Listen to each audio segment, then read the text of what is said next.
Good morning, ladies and gentlemen. I'm Hugo Gurdon, Editor-in-Chief of The Hill, and it's my great pleasure to welcome you here this morning. Thanks so much for joining us for what I'm sure will be a really fascinating discussion. We've got a great lineup of speakers. The first thing I want to do is to thank AEA, the American Energy Alliance, for making this event possible. And it's my pleasure to introduce the president of the AEA, Thomas Pyle. Mr. Pyle brings private sector and public sector experience to the job that he now holds, which is essentially to spread free market policy positions, to educate people about free market policy positions to key stakeholders, including government agencies, policymakers, industry leaders, consumers, and the media. He was on Capitol Hill for many years, serving as a policy analyst for the Majority Whip in the House of Representatives and as staff director for the Congressional Western Caucus. The discussion that he's going to introduce today falls squarely into the principal debates of the time that we find ourselves in. It's about jobs, it's about technology, it's about wasteful or non-wasteful government spending. It's about picking winners. There are debates, there are points being made on both sides which fall directly, as I say, into some of the most important issues that are being discussed today as we approach what has been dubbed the fiscal cliff. Please join me in welcoming Thomas Pyle.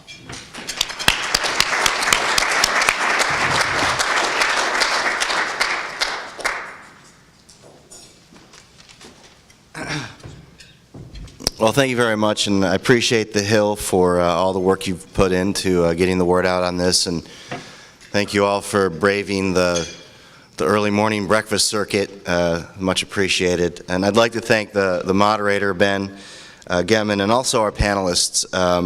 Very distinguished panel: Senator Lamar Alexander, Congressman Pompeo, former Senator Graham, Professor Dismukes, who've just published a study that we commissioned, and also Richard Caperton from the Center for American Progress. Thank you all for joining us today. And I think I just want to say one thing and make one quick plug, and then I'll let these folks that are much smarter than me begin the discussion.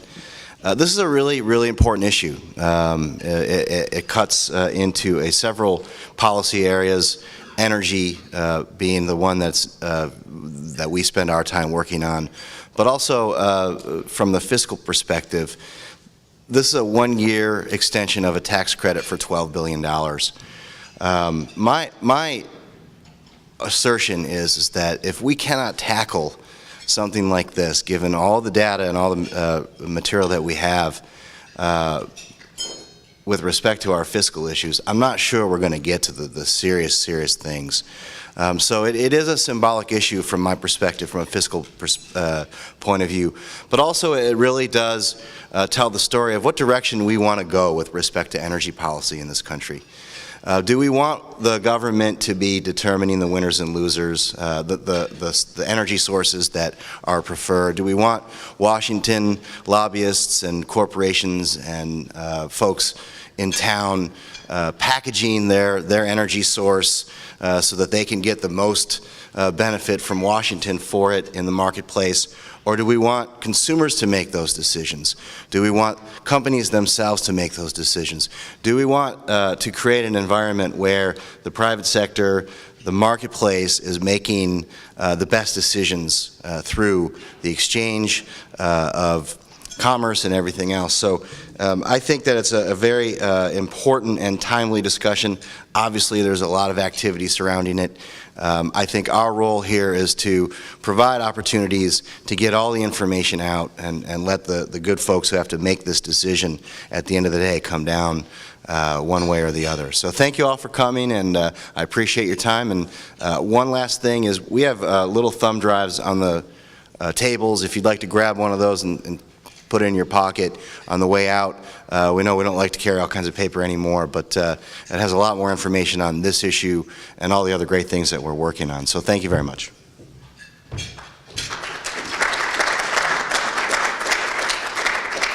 Okay, well, we're going to get on with the discussion this morning, and I'm going to hand over immediately to Ben Geeman, who's been writing about environmental and energy issues for more than a decade. He's the lead blogger on our E2 Wire. Ben, come on up, and he's going to introduce the speakers, and we're going to get on with the panel discussion as well. Thanks. Hi, good morning. Thanks everybody for being here during what's obviously going to be a very relaxing, uneventful lame duck period, I'm sure.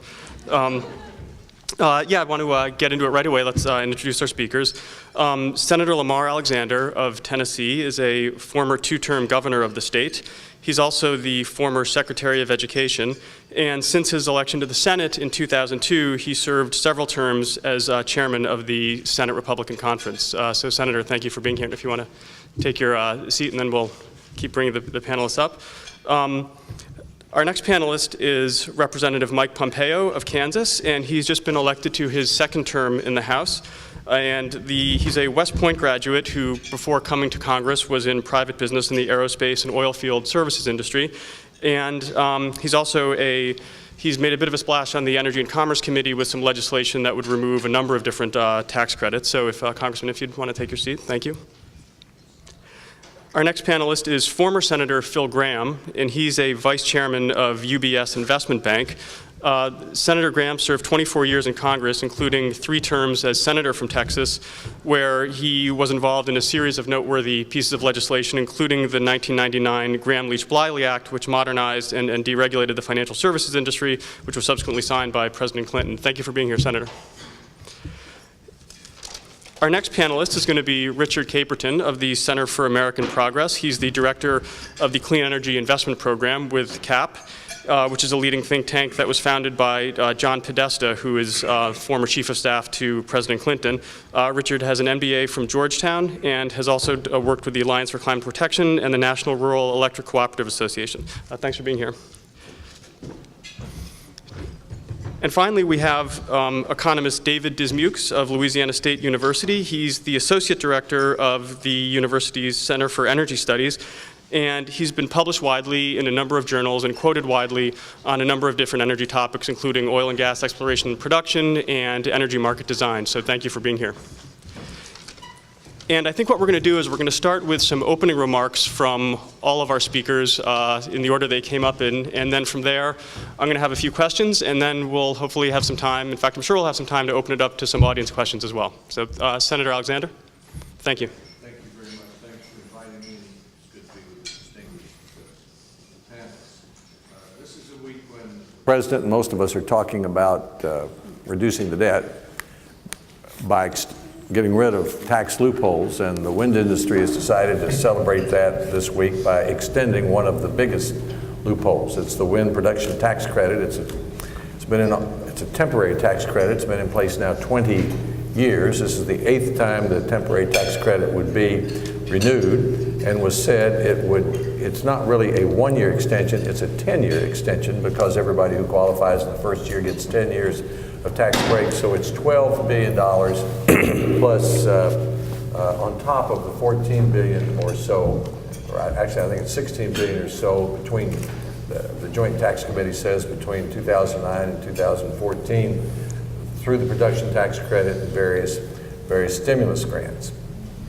There are 4 words that describe why we shouldn't extend this, and it is we can't afford it. It's $12.1 billion. That's a lot of money. It's twice as much as we spend each year on energy research, for example. It's about 1/3 the size of the budget of the state of Tennessee, where I used to be governor. It'd be a good start in beginning to reduce the deficit. We hear a lot about big oil. Somebody ought to ask about big wind. According to the Energy Information Agency in 2007, big wind received $18.82 federal subsidy per megawatt hour, 25 times as much per megawatt hour as all other forms of electricity production combined. I'm in favor of getting rid of special tax breaks for big oil and big wind. Secretary Chu, the President's Energy Secretary, has said that wind is now a mature technology, which raises a question of why you would continue to extend a temporary tax credit. After 20 years of subsidies and billions of dollars, wind produces a puny amount of unreliable electricity. It's about 3% of all the electricity we use. We're a big country. We use about 25% of all the electricity in the world. We need lots of low-cost, reliable electricity, and of course wind is only available when the wind blows, so it's notoriously unreliable. I think the idea of using wind to power a country in any significant way that uses as much electricity as we do is the energy equivalent of going to war in sailboats when nuclear submarines are available.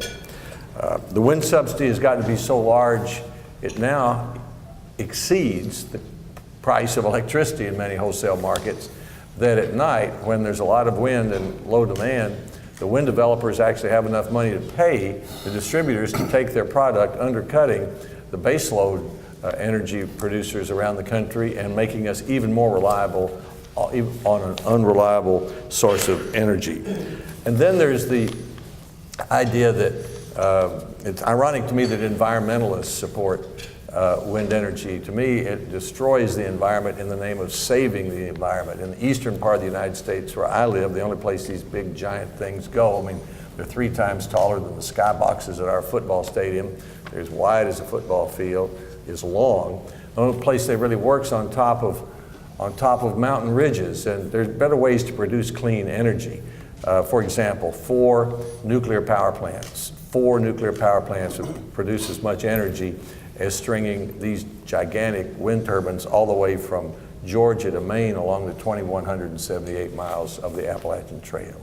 So the best way to produce jobs in America, in my view, is to let the marketplace produce the largest amount of cheap, clean energy. That's the best way to produce jobs. And one good way to start reducing the debt is to use this week to celebrate the end of the wind production tax credit, which has been extended too many times. It's time for it to stand on its own. Thank you. Thank you, Senator. We're going to move on to a couple minutes worth of opening statements from each of the rest of our panelists. So, Congressman Pompeo. Great, thank you. Thanks for including me this morning. You said that I'd made a splash here. I'm not sure any freshman member of Congress ever makes a heck of a lot of splash. I came to Washington, D.C. and got on the Energy and Commerce Committee, and it did not take long for 24 different energy sources to come by my office and tell me that they had the next solution for the great American energy problem. You can imagine who they were: wind and solar and algae, I won't get them all, biofuels, biomass, nuclear. Everybody came in and said they had the answer. What I knew immediately was I did not know which one of them was right. They brought in smart people, technical engineers, smart folks from all kinds, and they were convinced that they had it. I think they sincerely believed it. And then I asked them, well, what are you doing here? Why'd you come talk to me if you've got such a great answer? And of course, knowing full well why we were there, and they were looking for money. And I told them that they should go north to New York to one of these big banks. And that's where the capital is. And I'm sure they did go to the banks, exactly, Senator Graham. And I'm sure that was a much less welcoming place, because the economics for wind today simply don't work in the marketplace. And the lesson I think I drew from all these folks coming by is the federal government just needs to get out of this business. We've been at it for an awful long time. 2 other thoughts, and then I'll turn it over to Senator Graham. I can understand the history of how we got here, where we have dozens and dozens of tax breaks and incentives and credits and cash in lieu of credit programs. We lived in a world of energy scarcity, or at least we believed we did, for an awfully long time. And now creative minds and ingenious people have begun to put America in a place where we don't live in a world of energy scarcity any longer. And so I think as policymakers, we have to recognize that. And I think the voters, constituents, are starting to get it, and I have great evidence. I come from a big wind state. We don't have any mountain ridge tops to put our wind turbines on. We just lay them out flat in the western part of the state. But when I go out and talk to folks, none of them are willing to sign up for higher energy costs. And that's what it means. If you continue down this path where you not only have the wind production tax credit, but you have, in the state of Kansas and 28 other states, mandates for wind as well. Add to that, now we're subsidizing bringing in wind turbine towers. You're talking about an enormous wealth transfer to a particular industry, all to try and prop up a non-economic solution. And I don't think consumers are prepared to deal with that. We have one other good data point. We had this election cycle on the ballot in the state of Michigan. 25% of power coming from renewable energy sources by 2025, and in spite of the fact that President Obama carried the state, 2/3 of the voters rejected that enormous tax on their own people. And so I understand why some governors might like this. If you're a governor and you can get free money from the federal government, so be it. It's bad policy, and I think ultimately it's an enormous regressive tax on ratepayers. The folks who can least afford to have their energy bills increase are the ones that are most hurt by propping up this industry that can't make it on its own today. Thank you for letting me be here this morning.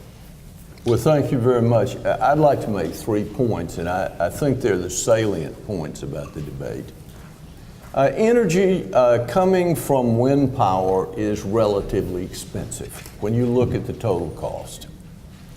Wind power is heavily subsidized. In fact, if you look at the data from the Energy Information Agency and you add up all the federal subsidies, power coming from natural gas gets 62 cents in subsidies. Power coming from wind power gets $52.48 of subsidies per million kilowatt hours. Now, that's not counting loan guarantees and grants coming from non-energy agencies of the federal government. It's not counting subsidies that are coming from the government mandating that it itself buy renewable energy. It's not counting state grants, loan guarantees, and mandates.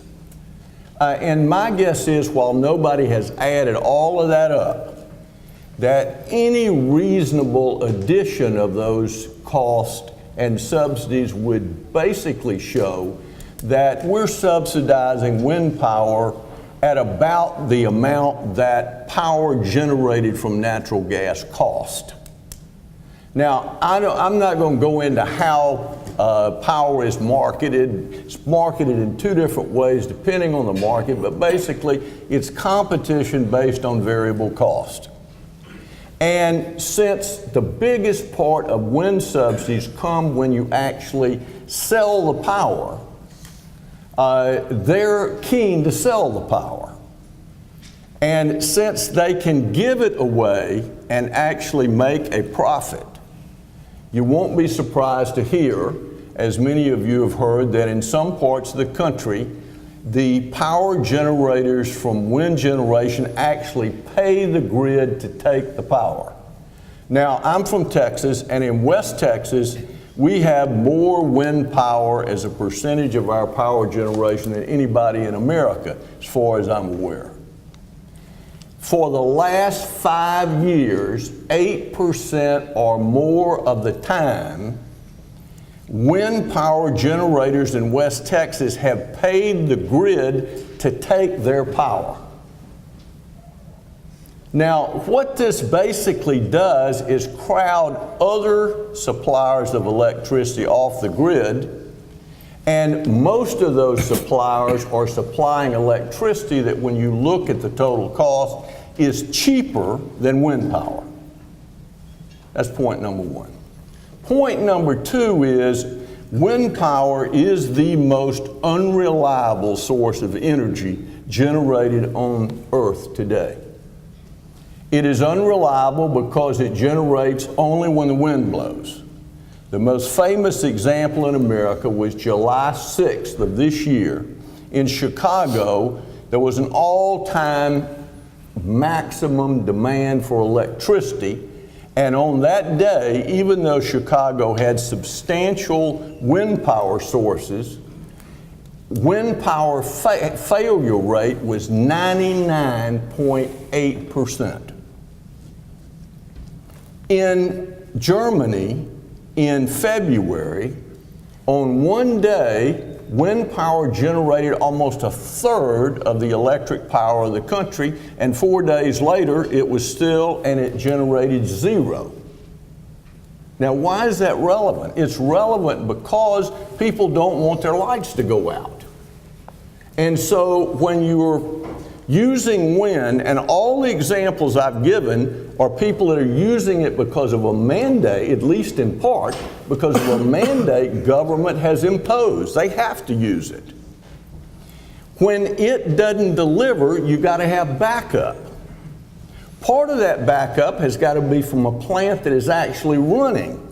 So you're paying the full cost, including the pollution cost, and then behind that you often have another set of sources that are running at lower levels or not running at all. So to calculate the cost of wind power, you got to look not just at the cost of wind power, including the subsidies, but you got to look at all the backup that they have to have.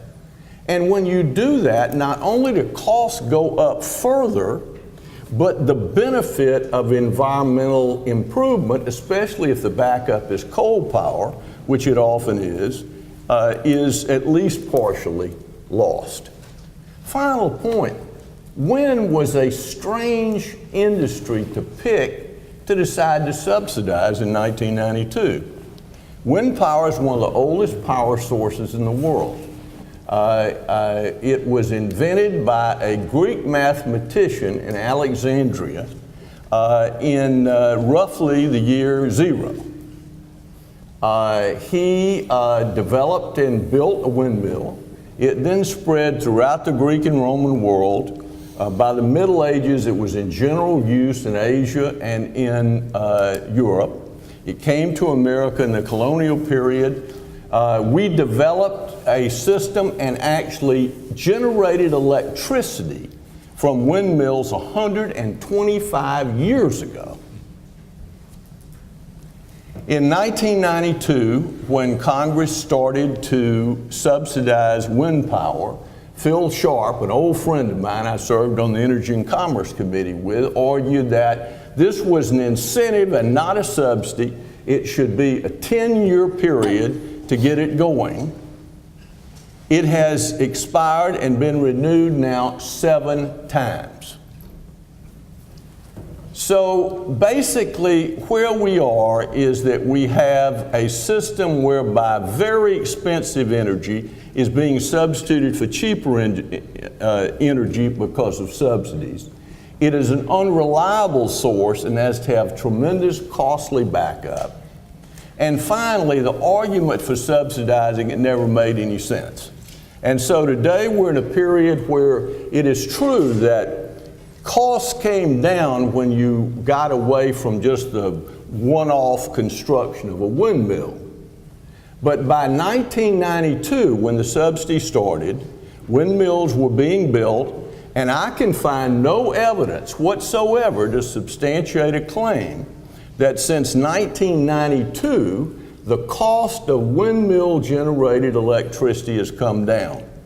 So far as I can find, and I would welcome education. Since we started the 92 subsidies, the cost of wind-generated power has been basically flat. Actually, it rose from 1994, our data point, to 2009. It's come down a little since then, but it basically has not changed. But what has changed is we've got a tremendous amount of natural gas that's going to drive electric rates down. It's going to raise real living standards. It's going to bring industrial jobs back to America in industries that are energy intensive, and we don't want to mess that up. So for the sake of jobs and for the sake of fiscal sanity, we ought not to renew this subsidy. Wind power won't go away. The subsidy goes on for 10 years. The mills that are built are going to run. And whether more will be built or not will depend on whether they're economic, and why wouldn't you want that to be the way it is? Thank you, Senator. Richard. On the last point, I'd be glad to show you the National Renewable Energy Lab stats on the cost of wind power. Yeah, but it's from 1980 to now. When you go to when the subsidy started, it doesn't hold up. I'm sorry to say, but so that's one of, I just counted 16 different things that I would disagree with that have already been said. I'm sure Professor Dismukes is going to have some more. We'll easily be to 24 by the end of this morning. And I'm not going to have time to talk about all of them. So please find me afterwards, get in touch with me. You can look me up at AmericanProgress.org. Always happy to talk about this. But I think that just amplifies what's going on here, which is that, in case you haven't noticed, this panel is pretty stacked against the production tax credit. And Thanks to the American Energy Alliance for putting this event on. I'm glad I was able to be here to give some sort of opposing voice to this and give what is actually outside of this room the mainstream majority view on the wind production tax credit. It's the view that 119 co-sponsors of a proposal to extend it in the House have. It's the same view that 28 governors have. It's the same view that the Senate Finance Committee has. It's the same view that over 200 members of the coalition to extend the wind production tax credit have. That includes faith groups like the Quakers. It includes environmental groups, obviously. It includes big utilities like NextEra, which is Florida Power and Light, Duke Power, Mid-American Energy Holdings, Portland General Electric. It includes ag groups, the Farm Bureau, National Farmers Union, corn growers. All these different people are the majority view. And once you get outside of this room, I think you'll find that the PTC and wind power generally are extremely, extremely popular. And that's why it's been extended a lot, and that's why I think it's going to be extended again in the lame duck. Now, why do those people support the PTC? Obviously, if we've already got a list of 24 problems with it, what's right? And actually, these people support the wind power and the wind production tax credit because it's good for them. It's good for rural development. It's good for ratepayers. Study after study shows that the Wind PTC is helping keep down wholesale power prices. It's good for taxpayers. A study from NextEra Power found that the PTC actually benefits taxpayers more over the life of projects than it costs them, because after the 10-year subsidy expires, they continue to pay taxes. They also pay state and local taxes. It's good for clean air, obviously, and it's good for manufacturing. With a long-term extension of the PTC in 2008, the domestic content, the share of a wind turbine made in the United States has gone from 25% to 60%, and that's just because of the stability of the industry. And that's supporting 400 manufacturing companies all across the country that are all employing people. Now, if we get rid of the PTC, if we take the majority view on this panel, which again is the minority view outside of this room, that's going to put a lot of jobs at risk. We've already seen 4,000 layoffs in the wind industry just this year because of the threat of the PTC expiring, and we're going to see a lot more if it actually does go away. As many as 37,000 jobs are at risk, and I'm sure everybody here is aware of that study from Navigant Consulting. So I think this is a really, really important issue. I want to echo what Tom Pyle said, that this is a critical issue.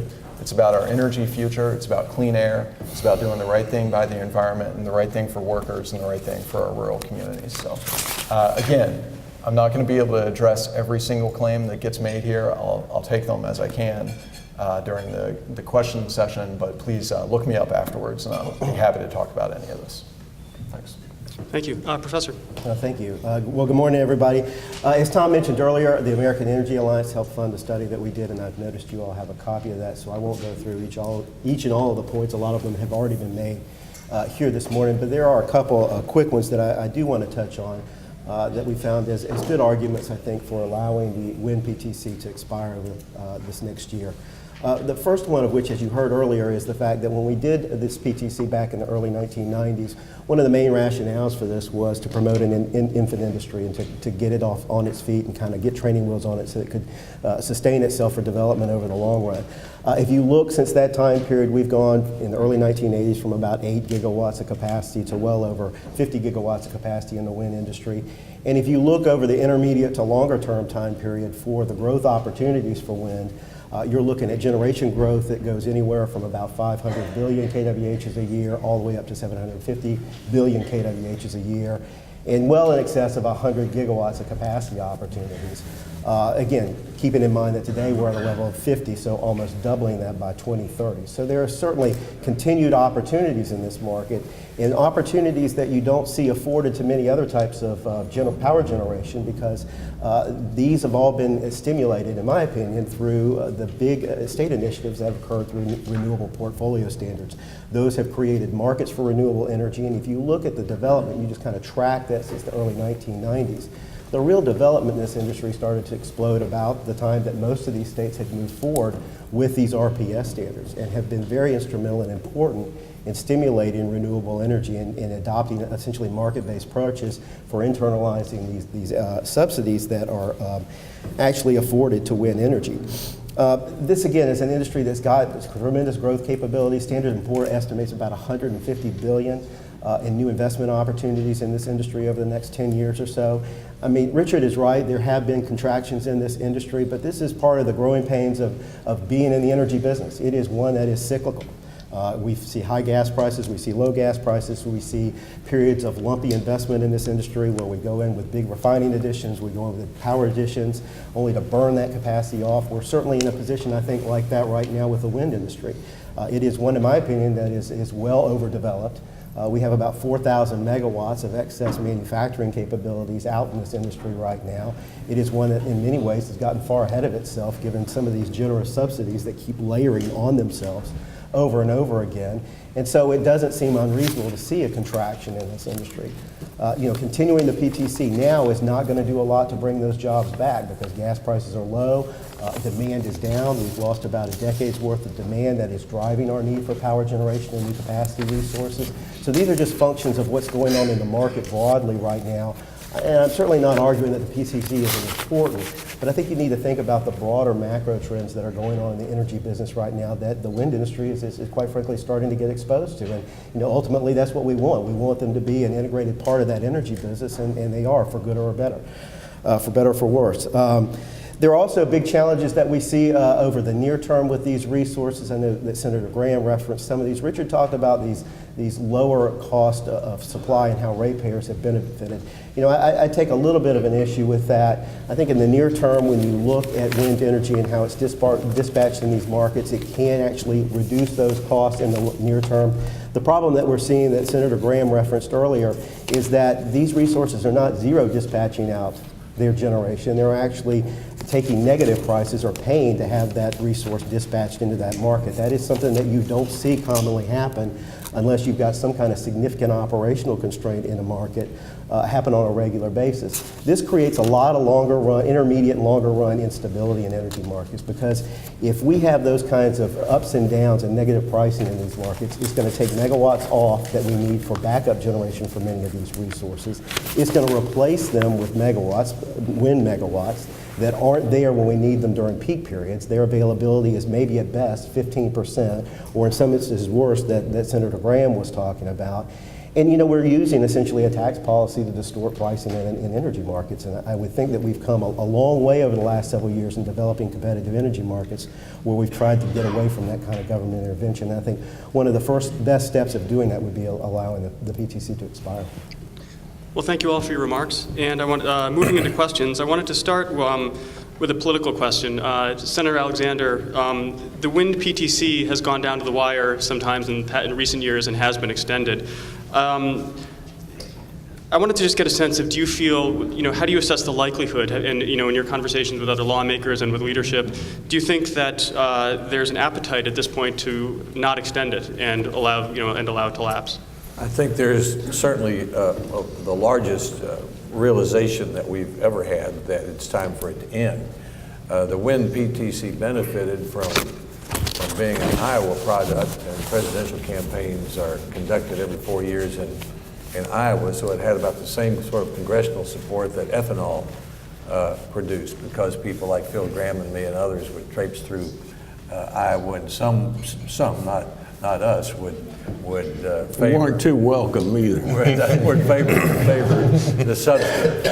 And I remember when I began talking about this a few years ago, my staff would try to shut me up, because then I remember Wall Street Journal reporters said, "Do you realize you're the only senator who's objecting to this subsidy for wind power?" I said, "I do realize that, but I think it's a bad idea." Today, there are a great many in the House, for example, and in the Senate who recognize it, especially for two reasons that are really hard to argue with, I think. One, that we're broke. I mean, 42 cents out of every dollar we're borrowing, we can't afford it. And two, even if it was justified in 1992 as a temporary support, that time's over. That time's over.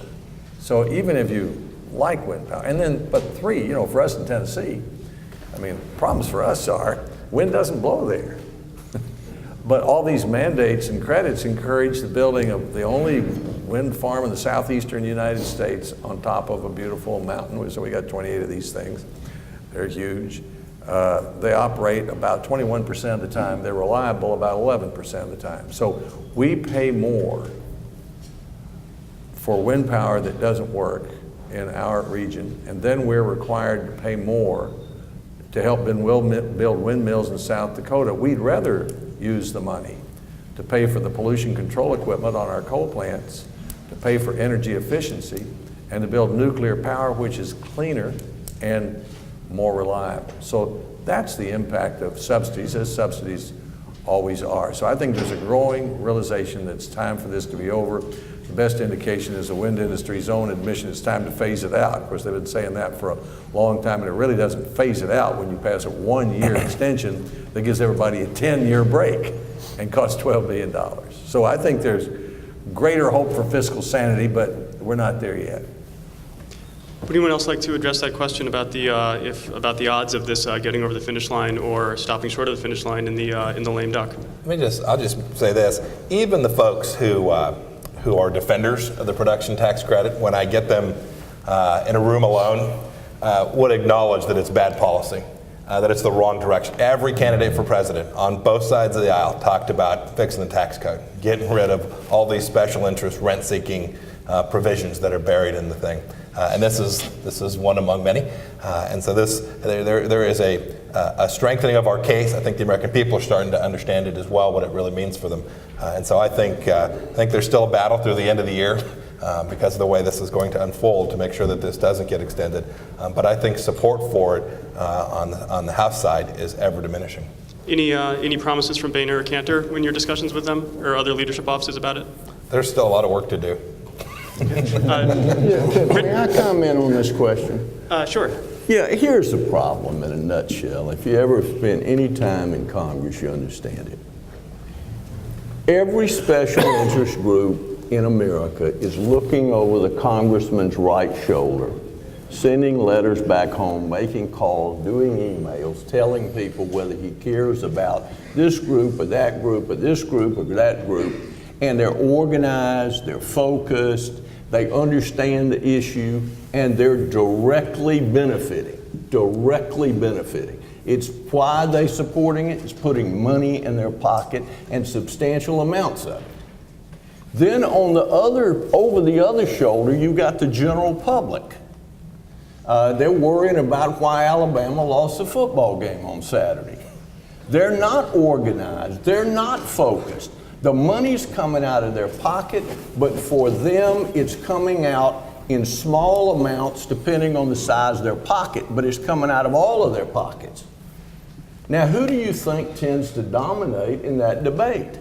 Special interests tend to dominate. And look, it's free country. You can advocate anything you want to. But it can't make any sense to buy power that is more expensive than power that's available. Power that is so unreliable, you got to back it up with conventional power, so you hardly get the benefits of environmental improvement from it, and you pay twice. This can't make any sense. But why does it happen? Because of those people looking over the left shoulder. That's the challenge in trying to prevent money from being spent. It's why we have the deficit and the debt we have. That system. Richard, I think you wanted to respond. Look, the issue here, though, is that the public and the interest groups, the wind industry, are looking over the same shoulder.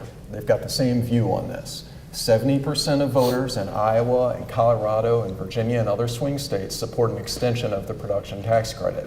Polling done on Election Day and after Election Day showed that voters in those swing states generally support, by overwhelming numbers, public investments, government investments in renewable energy. Taxpayer investment.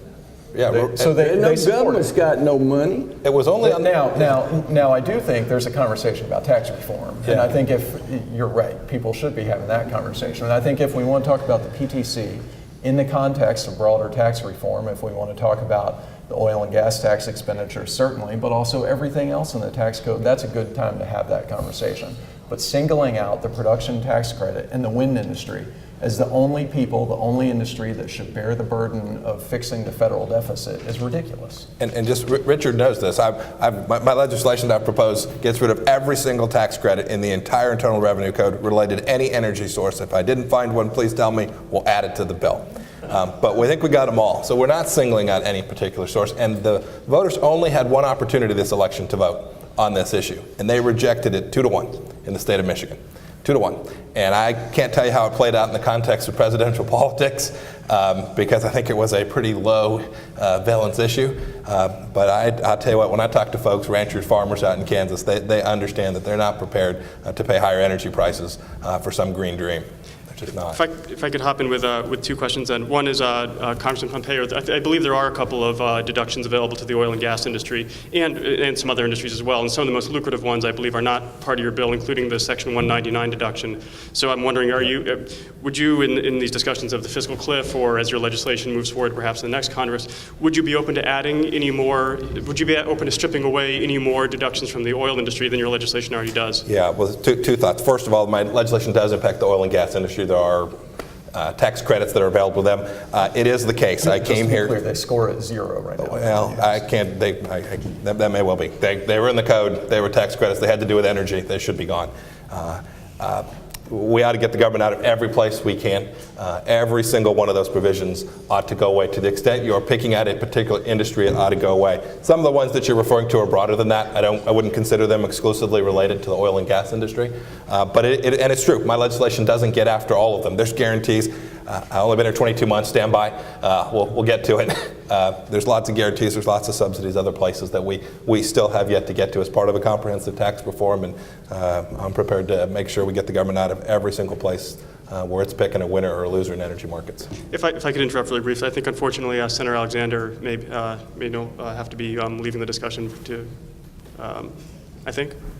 That's correct. Yeah. We've got a Republican leadership discussion at 9:30. Well, thank you so much for being here for the discussion, Senator. Thank you for inviting me.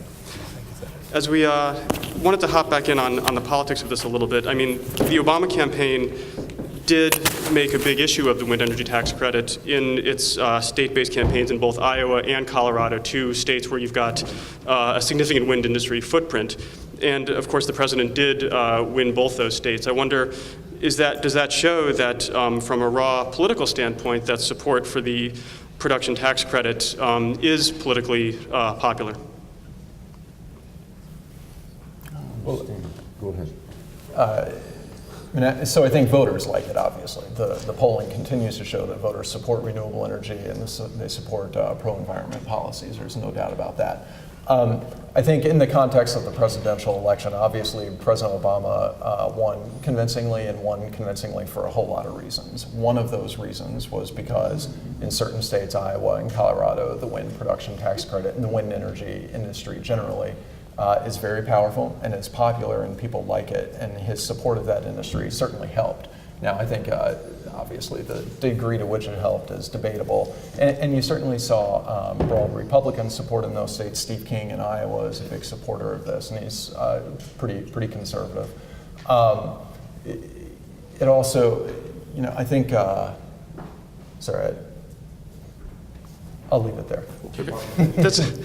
Yeah, actually, I wanted to bring Professor Dismukes back into it. Actually, reading through your study, one issue that does not come up in the study, unless I'm mistaken, is climate change.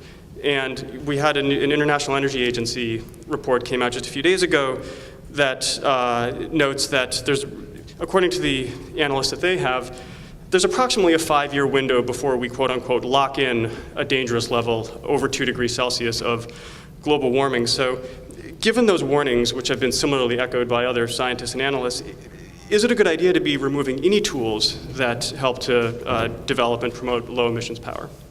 That's a good question. And one of the things I would argue is it's an important aspect in what is your goal in energy and environmental policy. What are you trying to attain here? And if it's for lower carbon emissions, there are probably a lot more efficient and more effective means of doing that than something like the production tax credit. And you should be looking at things like the debates we've had in the past on cap and trade or a carbon tax, and I've noticed just recently that's an issue that has been arising over the last couple of years.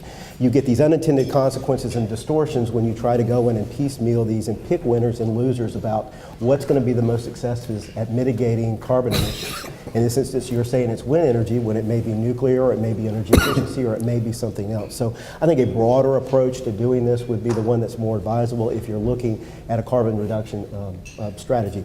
When this tax credit went into place in 1992, we weren't talking about carbon. That wasn't the purpose of this. It was an infant industry argument. And so that was its purpose, and one of the reasons why I think it should be allowed to expire. That's not relevant anymore. If we want to have a discussion about carbon emissions or reducing emissions of other particulate matters or other types of harmful pollutants, then let's find a way to do that that's more efficient, not through the production tax credit for one particular resource, which is wind. Would anyone else like to take, thank you, would anyone else like to take the climate change question on? I didn't hear it. The question was about climate change and whether this was good policy. Well, right, whether, I mean, given the need To impact climate change. given the warnings from scientists about the need to begin curbing emissions quite quickly, given the fear of what the IEA referred to as a lock-in, is it okay to be taking any tools, the PTC or otherwise, off the table that promote low emissions power? Well, I'm not quite, you talk pretty fast. I'm sorry. Talk slow. And so, I don't have time for questions from the audience. What I think your question was. Here is the problem. Look, nobody is against reducing carbon emissions. I have a windmill. I'm certainly the only person on this stage that has a windmill. And it pumps water. And I don't have an electric line out there, and it's an old windmill. It's pretty, unlike these new ones. And it pumps water. And it's the best alternative that's available, and as a result, I keep fixing it. But here's the point about carbon emissions. The problem with wind power is because it is so unreliable and because it has to be backed up by an alternative, you don't get what you're paying for. Now, we don't have good measures on these things, and one thing I will say is this is a hard debate because not only does everybody have their own opinion, but everybody has their own facts. And people pick and choose and stop and start series to try to affect their argument. But the point is, when you've got to produce power to back it up, and you're producing that backup power in a way that generates carbon emissions, you're losing what you're paying this whopping subsidy to do.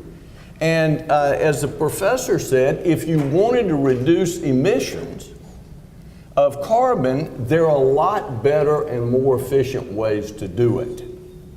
And so this is just bad policy. It doesn't work. And if you look at Denmark, which has the largest penetration of windmills in the world, they have all kinds of reliability problems.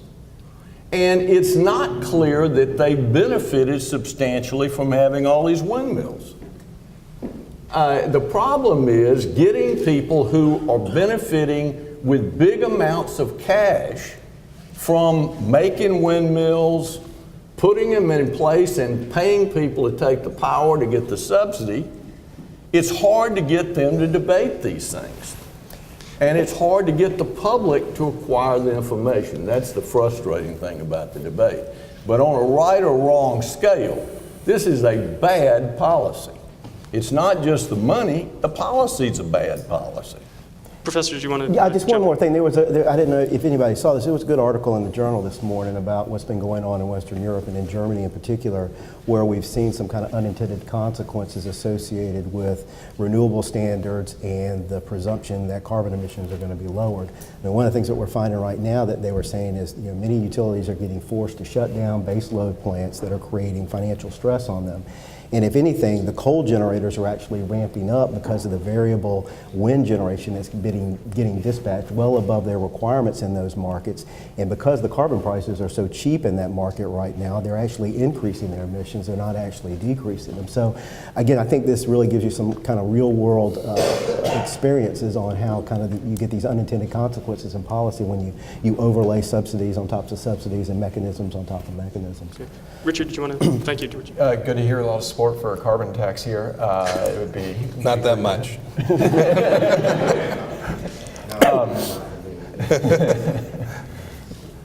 This is a real issue. Ramping up and down of backup power sources is not made up. Now the degree to which it's a problem is unknown, but nobody thinks that it completely gets rid of the environmental benefits of wind turbines. That's not true. So it's not 100%. The wind, you don't necessarily get 100% of the wind turbine benefits, but you do get a lot. Now in Germany, I think a lot of the problem is that they have made the wrong-headed decision to shut down their nuclear power plants, and that's their much bigger issue than anything that has to do with the high penetration of renewables there. The National Renewable Energy Lab just did a study showing that the United States could get to 80% renewables and maintain reliability by 2050 with a mix of both dispatchable, so biomass and geothermal renewable power plants, storage technologies, other backup technologies, and new transmission lines. So there's a good mix of technologies that are out there that are commercially available and that could enable very, very high penetration of renewables in the U.S. Well, let me just respond. Oh, Senator, I think we're going to try and open it up. I apologize to some audience questions. I tried to look at the data on these, on reliability, and the proponents of wind power say it's 30% reliable. The opponents of it say it's 20% reliable.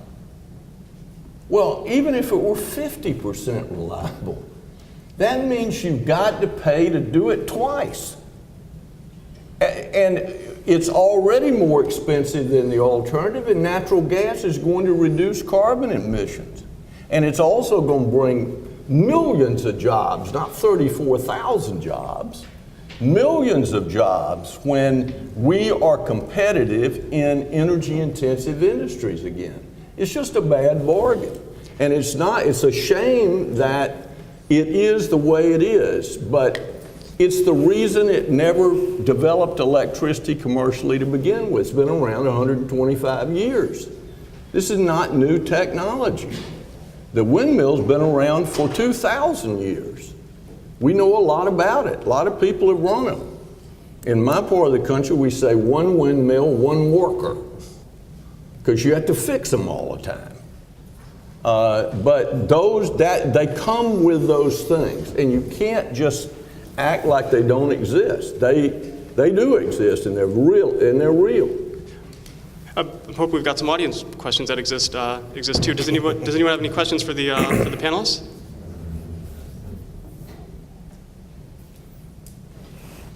I do have a question. I'm guessing if I asked everyone on the panel, I already know the answer for 3, so maybe I'll just skip over to you, Richard. When, if not this year, when should it end? When is PTC no longer needed? Sure, I think we need to get rid of it in the context of broader tax reform. I think we need to, and I think you're exactly right about that, we need to extend it in the lame duck this year, so we get the 1-year extension. And then next year, when we're having that big tax reform conversation, we need to seriously consider what to do with the wind industry. Now, there are a lot of options out there. I think one of the most promising options is a relatively slow phase out. People have been talking about that for a long time, but I think some price stability rather than just on again, off again would be valuable, even if it's a declining price. And the second thing is that there are ways that we finance conventional energy sources, natural gas and oil, in public markets through things like master limited partnership treatments. And if we could extend those to the wind industry and make it look to the financial community much more like a conventional power source, that would be very, very beneficial. And I think there are opportunities. Anything that's available to any kind of energy ought to be available to everyone. Looks like we might be solving the fiscal cliff right now. Are there any other questions from the audience? I think I see one toward the back there.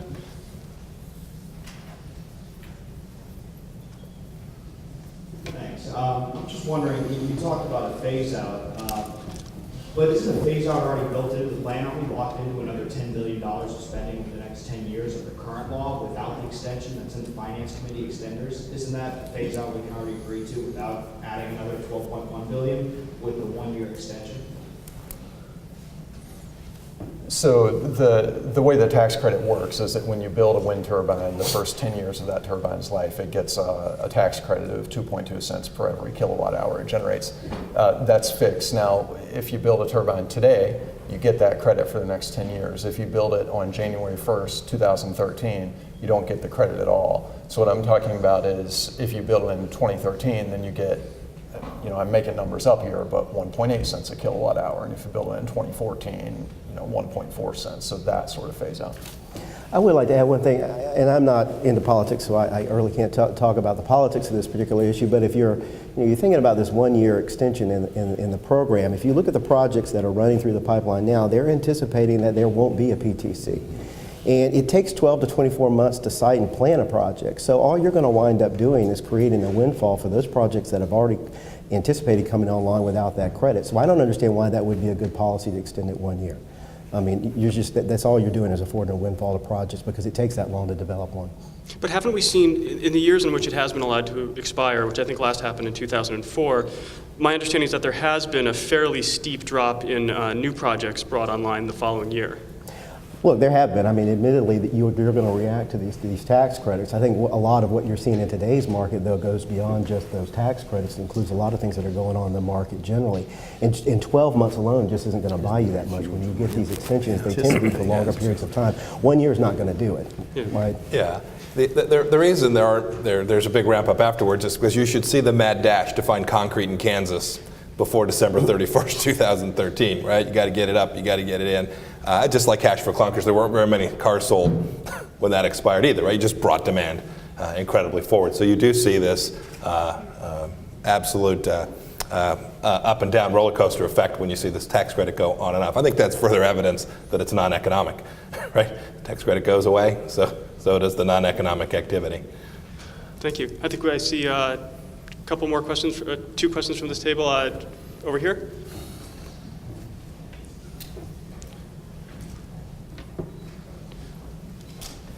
Very honest answer about tax reform. I appreciate it. Go Tigers.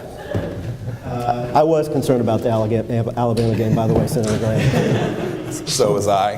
As a K-State fan, I was thrilled.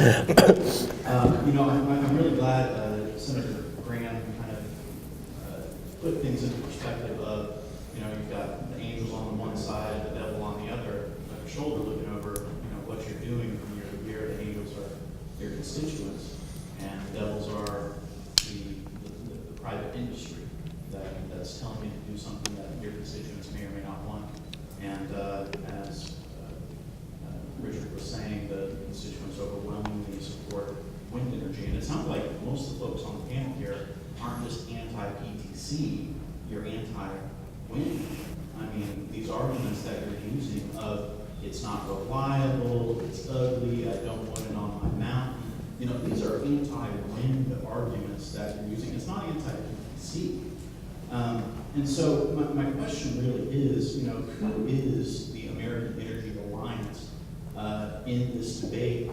Where are they getting their funding, and where are they standing? Are they being funded by natural gas industries, and are they being funded to put on this kind of one-sided argument of we're going to get rid of the wind industry as a whole? So really my question is more along the lines, maybe not for you guys, but who is the AEA, the IER, these other acronyms that haven't been fully vetted this morning? Are they on the side of angels, us constituents, us folks living in Louisiana that are paying higher rates and electric prices? We have no wind energy in Louisiana, but in Iowa, where they've got 20% wind energy on the grid, using all the time. Sir, I think in the interest of getting to our next question, I wanted to, but we do have folks here from AEA, obviously, if any of you would like to address that. I'll be happy to talk to you afterwards about it. I want to add something, though, about the study, too, because I hope that wasn't a misrepresentation. It's not directed to be an anti-wind study. I think the point that I was trying to make in there is that you have state-level subsidies that are already in place, and as you said, well, you don't, because we decided not to. And yet we're making payments on that production. Well, I agree with you, but hold on just a second. My argument has been is that there have been states that have chosen to make these renewable portfolio standard decisions. They've made decisions about the percentages they want, and they should be the ones that actually pay for that, not our people down in Louisiana or Alabama or anywhere else for that matter. I mean, if you look at the concentration of this development, about 50% of that capacity is in 5 states, about 75% is in 11 states. So, I mean, you raise a good point, but it's not an issue of being anti-wind. If a state chooses to do this, well, that's fine. Let them choose to do that and put in the mechanisms for the financial support that they want to do. That's the point that I've been trying to make. You don't need a federal PTC to do this. You have states that since 1992 have come down firmly and made the decisions that they want to support renewable energy. Fine, let them do that and let them pay for that through their renewable portfolio standard and not have other states provide those types of incentives as well. But I mean, Louisiana gets a disproportionate. Sorry, I apologize for interrupting you. I do want to move on to the... Well, I want to make a point about this. Look, it's like we're in a presidential debate here where we impugn people's motives. There are people that have views and have interest. And I think we're very naive if we don't believe that people are influenced by their interest. But surely we can have an intellectual debate. My colleague here is in an institute, I'm sure, that's funded by people who support that institute, or unless they're idiots and just give their money away for nothing. But I would have to say, in listening to Mr. Caperton, I hear a logical argument that is capable of being judged and respected on its own merit. So I urge you, I wouldn't get into this deal where we're like the presidential campaign, that we got to judge the motive. An argument either makes sense or it doesn't make sense, no matter who makes it. And I think that we sort of lose the debate when we get into that line. Well, the people that are paying him to say this think this, people are paying him to say it. Of course, the people that are paying him, hell, they don't know what's going on. The point is, we ought to be debating the merits of the thing. Obviously, there are people that are for and against this thing because it helps them or hurts them. But so what? I want to, I think, do we have any other questions from the audience? Nick, did you have a question? Yeah. And just to let folks know, we've got just a few minutes left. Mr. Arpey, I was hoping to just follow up with you specifically on this master limited partnership. Is that something that you would support, and is that something that you see, really gain traction next year in tax reform or through some other vehicle? So the idea is you have midstream folks in the energy industry that are largely organized as MLPs, a certain set of tax provisions. We've had some folks in the wind industry come talk to us about it. It's not a perfect fit because of the different economics and the way the energy is produced and where it fits. But absolutely, if it's a provision in the tax code that applies to one energy industry and we can make it fit to all of them, then I'd view that very differently than a very singular, very directed tax incentive aimed at a particular energy source. And I think we have time for one more. The Section 29 non-conventional fuels tax credits successfully did its job for 30 years permanently in the natural gas industry. Looking back, and that's something that we have done to incentivize the natural gas industry, would you compare that to the production tax credit for wind, and should we? Would you tell me what she said? I'm not sure. One of your thoughts on that. So, I'm not sure I understood the question either. sorry, was that directed at somebody in particular? Oh, no. I mean, I think that's the perfect model that we use the tax code to support in energy industries that we Sorry, want Rich, to could you develop. repeat what the credit sheet is referring to? So I think the issue here, and correct me if I'm wrong, is that we had a thing in the tax code called the Section 29 tax credit, I think, for alternative fuels, and it was for essentially natural gas fracking. And it provided some sort of tax credit for people developing these unconventional wells. It's been a huge success. We frack gas now, and it comes out very, very cheap. It's a huge technological sensation, and it's helping lower power prices and save consumers money. That is exactly what we need to be doing with the PTC, and the PTC has been working like that in many ways. Now the problem with it is that the PTC is expired on again, off again, and it hasn't had the same continuity that the Section 29 credit had. So I think that's an even better model for what we should do with the wind industry. I don't believe Section 29 had anything of any significance to do with fracking. Fracking came from three technologies: deep seismic, horizontal drilling, and then the idea of breaking open the shale rock. Now, Section 29, I am very much in favor of the government funding research. If the government wanted to fund research on windmill technology, and it was research conducted in a lab where everybody had access to the information, I'd be for that. What I am not in favor of is government funding commercialization. That ought to happen in the economy. And what is happening, why this is such a problem right now, is that natural gas production is growing so rapidly, price is declining so rapidly, that it's going to transform the economy.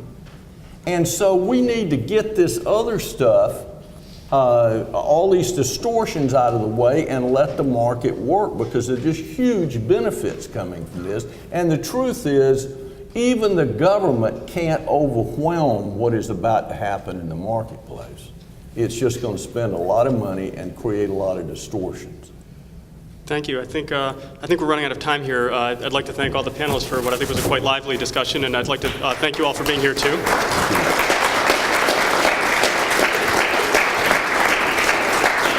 And finally, I just wanted to provide a reminder to the Hill's going to be doing more energy events in the future, so keep an eye out. Thanks so much.